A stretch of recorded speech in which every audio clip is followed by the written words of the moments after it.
Welcome back to my channel, Bona Video Channel. Hari ini tanggal 9 Juni 2025 pukul 16 lewat 25 waktu Indonesia Barat.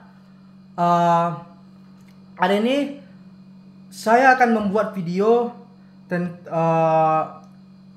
tentang rekomendasi masukan dan prediksi atau preview untuk pertandingan Indonesia menghadapi Jepang dalam lanjutan ronde ke-10 kualifikasi ronde ketiga 2026 Amerika Serikat, Kanada, dan Meksiko. Hari ini saya akan membuat formasi tentang starting 11. Selamat menikmati. Oke guys, dalam video ini saya rekomendasikan dan saya prediksi dan beri masukan kepada Coach Patrick Kluivert, Coach Denis Lansard, Coach Alex Pastoor, dan Coach Gerard van den Burg dengan susunan Indonesia Jepang. Indonesia susunan 3-4-3 atau 3-4-2-1. Oke, tanpa basa-basi marilah kita menyebutkan starting 11 prediksi saya. Yaitu kita mulai dengan kiper dulu. Pertama, Emil Audero. Kenapa saya memilih Emil Audero? Karena kita sudah lihat pas saat dia pertandingan lawan Cina tersebut, pertandingan waktu lawan Cina itu dia melakukan save yang gemilang, aksi yang bagus untuk menyelamatkan gawang Indonesia dari kebobolan. Ada satu save krusial yang ia tampilkan waktu Indonesia lawan Cina pada menit ke-46 saat timnas Indonesia timnas Cina menyerang timnas Indonesia melalui corner, ditepis oleh Emil Audero, tapi comebacknya ke bola Cina sehingga bola Cina membuka ruang untuk menshoot ke pojok kanan bawah gawang timnas Indonesia. Dan untungnya kiper kita yang dimiliki oleh pria Lombok itu sungguh menakjubkan, save yang sangat luar biasa. Makanya saya mempercayakan kembali kiper penjaga gawang timnas Indonesia kepada pria Lombok tersebut, kepada Emil Audero Mulyadi. Biasanya untuk pelatih, jika sang penjaga gawang sedang on fire atau sedang sangat bagus, dia akan dimainkan terus, untuk melatih mental dan kepercayaan dirinya pada pertandingan ini. Kita maju ke depan, yaitu kepada back tengah, yaitu saya percayakan kepada 3 back trio lini tengah timnas Indonesia atau trio tembok pertahanan timnas Indonesia. Saya percayakan kepada 3 orang itu, yaitu Justin Hapner, Jai Irsas, dan Rizky Ridho. Kenapa saya memilih 3 orang itu? Mungkin nanti bisa dimasukkan ke Girls pada menit babak kedua, mungkin kepada menit ke-65 atau ke-65 atau 70 untuk menggantikan salah satu orang tersebut ini untuk menambah jam terbang kepada Girls babak kedua antara menit ke-65 sampai ke-70. Itu waktu yang bisa diberikan kepada Coach Patrick Kluivert untuk starting 11 dan untuk menambah jam terbang kepada Girls. Kedepannya saya percayakan fullback timnas Indonesia kepada kita mulai dari sisi kiri dulu. Saya percayakan kepada Kelvin Verdong. Kelvin Verdong saat ini masih belum tergantikan sebagai LB, sebagai left back timnas Indonesia, karena kemampuan yang dimiliki sangat luar biasa. Jika kita bisa menangkan ini, saya akan mempercayakan dia untuk bermain untuk Liga Champions untuk musim depan bersama klubnya di Belanda, entah nanti klub Ajax atau PSV atau klub lain yang bermain untuk Liga Champions. KV Verdang akan naik kelas untuk menghadapi para klub-klub juara-juara di Liga Champions tersebut. Sebelah kirinya, karena penampilan yang sangat luar biasa kepada kemarin waktu menghadapi China, saya percayakan kembali lagi kepada RB atau right back, itu kepada Yaakob Sayuri. Kenapa saya memilih Yaakob Sayuri dibandingkan Kevin Dix? Karena kemampuan dan intelijensinya waktu menghadapi Cina itu sangat luar biasa. Kita sangat membutuhkan back-back seperti Yaakob Sayuri. Dia bisa kemampuannya bisa untuk menusuk ke jantung pertahanan lawan. Tapi pesannya adalah, catatannya adalah, jika di depan gawang, jangan ragu-ragu untuk menembakkan bola ke penjaga gawang Jepang. Jangan ragu-ragu dan cepat ambil keputusan, entah mau shoot atau mengoper ke teman. Kalau bisa, kalau Yaakob Sayuri memungkinkan untuk shooting langsung ke gawang, harus cepat ambil keputusan supaya untuk shooting.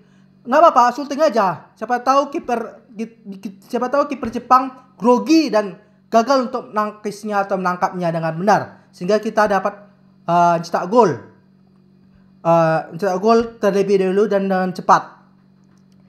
Tengahnya saya percayakan kepada duet lagi, kepada Tom Haye, sang profesor, tengah sebelah kiri. Tengah sebelah kanannya saya percayakan kepada Joy Pelupesi atau Ivar Jenner. Ivar Jenner tidak bisa karena akumulasi kartu kuning. Kepada Tom Haye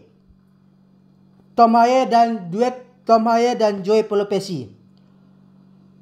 Yang kita sudah ketahui, dua lini tengah, dua penghubung antara lini belakang ke lini striker sangat luar biasa. Kita sudah melihat pada pertandingan sebelum-sebelumnya lawan China,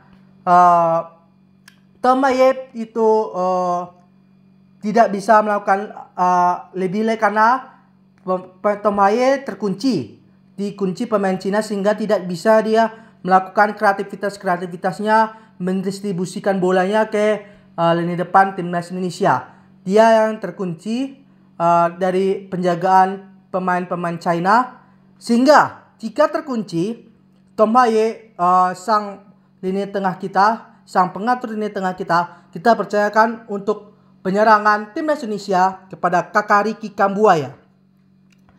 Saya percayakan left winger kepada Kakariki Kambuaya. Kita sudah melihat waktu pertandingan lawan China, Kakariki melakukan aksi yang luar biasa selama 65 menit. Waktu babak pertama dia sangat menyala-nyala, sehingga dia dapat membuahkan penalti untuk timnas Indonesia dan diciptakan gol oleh Romani, sehingga kita bisa unggul 1-0. Saya berharap Kakariki dapat bisa menampilkan konsistensi yang sama waktu menghadapi China dan kita nanti waktu menghadapi Jepang pada tanggal 10 pukul 17.00 waktu Indonesia Barat. Saya berharap dapat menampilkan konsistensinya untuk membantu penyerangan dan kemampuan yang dimiliki, semangat dan tenaga power yang dimiliki Kakariki Kambuaya sangat luar biasa sebagai RW. Dan juga Kakariki kalau di depan membuka ruang yang sangat lebar atau sangat besar, itu jangan ragu-ragu untuk syuting aja Kakariki. Itu pesan yang saya lihat waktu Indonesia menghadapi China. Kita masih ragu-ragu untuk melakukan syuting di depan kawan China. Saya berharap dengan pertandingan menghadapi China, kita bisa mengambil pelajarannya, yaitu adalah untuk cepat-cepat mengambil keputusan untuk bisa ambil keputusan shooting, menyepak bola ke arah gawang. Kita harus bisa membuat gentar kiper Jepang itu, sehingga dia tidak kuat secara mental, sehingga dia melakukan akselerasi blunder. Saya yakin itu karena Jepang menurunkan lapis kedua. Biarpun lapis pertama atau lapis kedua kipernya, kita harus bisa melakukan shooting keras yang terarah ke gawang, sehingga kita bisa menggoyangkan mental kiper Jepang. Saya dan yakin kiper Jepang akan melakukan blunder pada pertandingan timnas Indonesia. Terus yang keempat, yang di tengahnya yang ditemani oleh kakak Riki, yaitu penyerang tengah atau strikernya saya percayakan kepada Ole Romani. Ole Romani sudah mencetak 3 gol dalam 3 pertandingan. Itu yang puzzle terakhir untuk penyerangan di lini depan timnas Indonesia. Ole Romani saya percayakan untuk menjebol kembali gawang Jepang. Saya berharap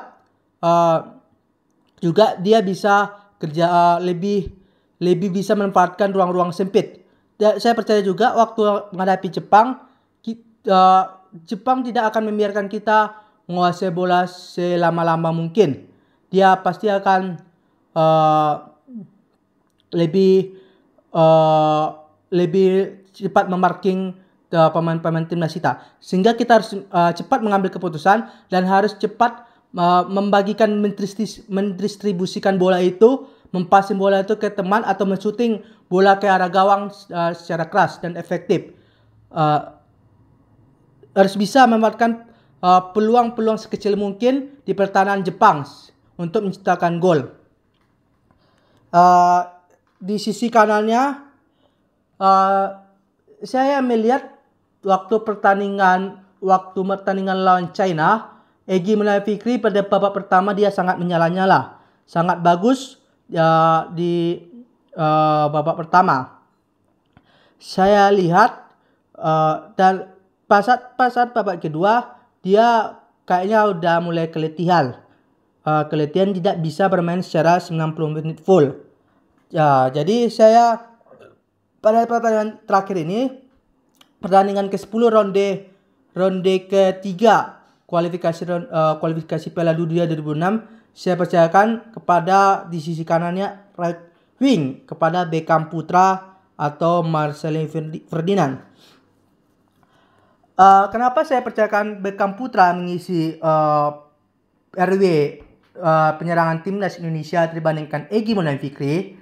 Karena kita sudah lihat pada waktu lawan China, biarpun 15 menit yang dipercayakan Coach Peter Kluivert kepada dirinya, dia membuktikan dengan sungguh benar-benar dia menciptakan satu kipas kepada Kevin Dix, tapi sayangnya kita tidak bisa menciptakan gol dari kipasnya dari Beckham Putra dari sisi kiri ke sisi kanan, di shooting oleh Kevin Dix, tidak bisa membuahkan atau memaksimalkan peluang tersebut untuk mencetak gol. Saya berharap juga, saya percayakan untuk pertandingan terakhir ini kepada dua penyerang itu. Opsi pertama itu kepada Coach Peter Kluivert, sisi RW itu right wing itu saya percayakan kepada Beckham Putra atau Marcelin Ferdinand. Kunci dari untuk penyerangan itu adalah sisi sayap ini harus bisa cepat ambil keputusan, entah dia shooting secara keras dan secara langsung kepada penjaga gawang, atau enggak mengoper bola ke teman yang kosong sehingga dapat ruang ke lini kedua sehingga dia bisa shooting. Kita juga bisa mengambil pelajaran pada saat timnas Jepang kalah waktu lawan timnas Australia, yaitu dia menit ke-90 dia kecolongan dari lini kedua. Kita bisa tim analisis Coach Peter Kluivert bisa menganalisis bagaimana sisi kelemahan pertahanan Jepang tersebut. Bisa back pass ke lini kedua dari antara Beckham Putra atau Ricky Kambuaya, atau back pass ke tengah kotak penalti, nanti misalnya Beckham Putra dapat menyisir ke jantung pertahanan sisi kanan, sehingga Ole Romani bisa menarik 1 atau 2 back pemain Jepang, sehingga Ricky Kambuaya bisa masuk ke tengah untuk membantu striker atau untuk dia sebagai second striker untuk dapat peluang yang banyak di lini pertahanan Jepang. Yang ditinggalkan kakak Ricky bisa diisi oleh Kelvin Verdong di sisi kiri, di sisi sayap dia melebar. Umpan back pass ke tengah pertahanan Jepang, Ole Romani bisa menarik 3 atau 4 pemain pertahanan Jepang, menarik dirinya sehingga ada teman kosong di lini kedua. Kita bisa memaksimalkan lini kedua itu untuk mencetak gol ke gawang Jepang. Itu pertama. Yang kedua, masukannya yaitu entah kakak Ricky atau Beckham atau Marcelino pemain sayap-sayap timnas Indonesia itu harus bisa melakukan tiki taka kayak waktu Egy Maulana Fikri dan Ole Romani. Jadi saya berharap entah sayap Beckham Putra itu bisa melakukan tiki taka atau umpan-umpan pendek dan bisa memanfaatkan peluang-peluang kecil yang dimiliki oleh timnas Indonesia yang ditinggalkan oleh pertahanan Jepang. Disiplin dan harus marking selektif. Jangan mudah terpancing maju saat lawan umpan pendek. Sabar dan tunggu momen kesalahan. Momen kesalahan Jepang pasti ada. Sebagus-bagusnya manusia pasti dia punya kesalahan. Dan tunggu momentum yang tepat saat kita maju ke depan.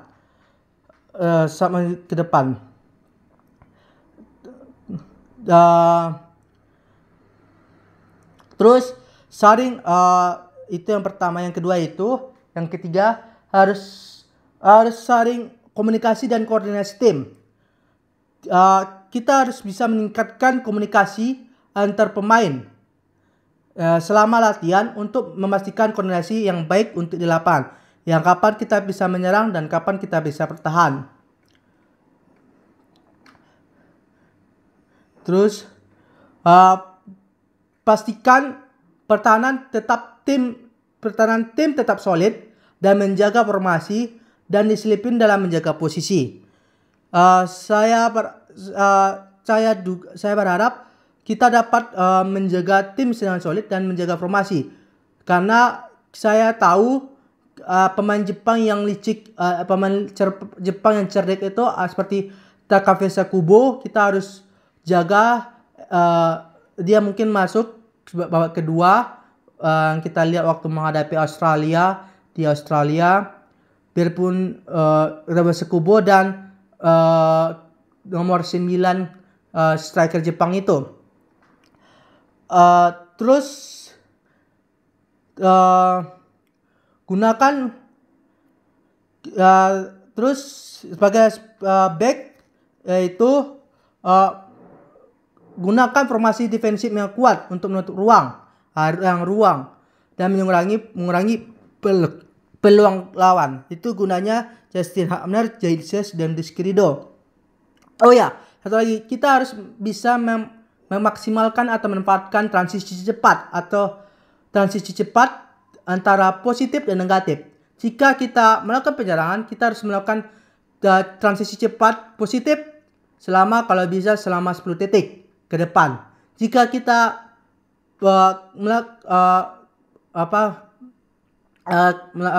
kena serangan, jika kita harus bisa juga melakukan transisi negatif yang sangat cepat, sehingga kita dapat melakukan atau menutup ruang-ruang yang diperoleh oleh penyerang-penyerang Jepang, bisa menutup dan memblokir serangan-serangan yang dimiliki oleh Jepang.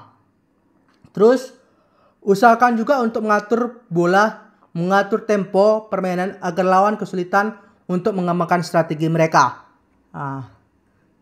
Strategi mereka. Oh ya, yang paling penting itu saat kita pelajaran waktu menghadapi China itu melakukan rotasi pemain.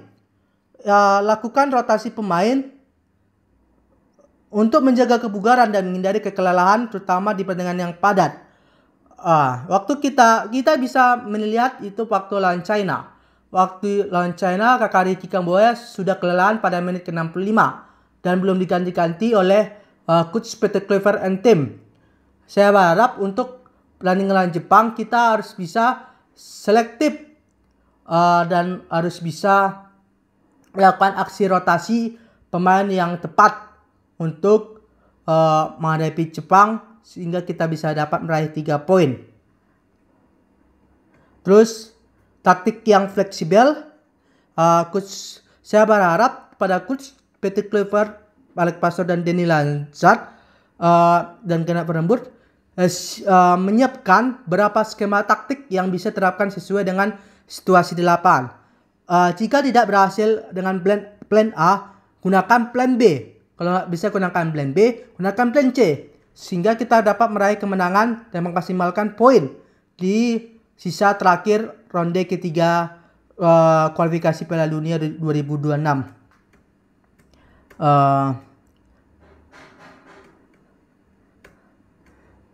Itulah